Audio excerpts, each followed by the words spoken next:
Para sa mga naghahanap po ng 7-seater na mababa yung presyo o budget friendly, meron tayo dito ang Mitsubishi Xpander 2020 GLX variant. Manual transmission po ito with only 28,000 km mileage. Naka-promo sale po tayo ngayon for only 568,000. Ayan, naka-sale po tayo. So mababa na yung presyo nito. Sa interior naman po na Xpander natin, talagang fresh pa and naalagaan talaga. Dual cold aircon. 7-seater po itong Xpander natin kaya perfect para sa malaking pamilya.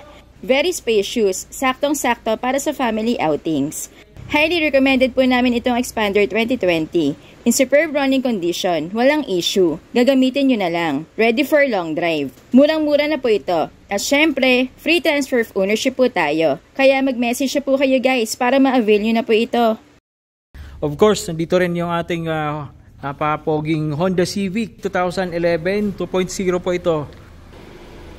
Napakaganda, napakakinis, napakakisig. Naka-Yokohama tires din po itong unit natin. Bago yung mga gulong. Tsaka 17-inch alloy mags. Ayan. Ito guys yung top of the line variant ng Honda Civic natin na 2.0S. Ayan. So napakaganda ng engine nito. Napakalaki. Powerful. i-VTEC gas engine po. Sa mga Honda Civic FD enthusiast dyan, ito yung mga gusto natin. K20 engine plus stock condition. Masarap set-upan. Ang maganda pa dito, kasa-maintain po itong Civic. Kaya siguradong naalagaan. With only 97,000 km mileage and yung dashboard niya fresh and functional. Bukod sa engine, ito pa yung maganda sa 2.0 Civic. Yung interior niya naka full leather.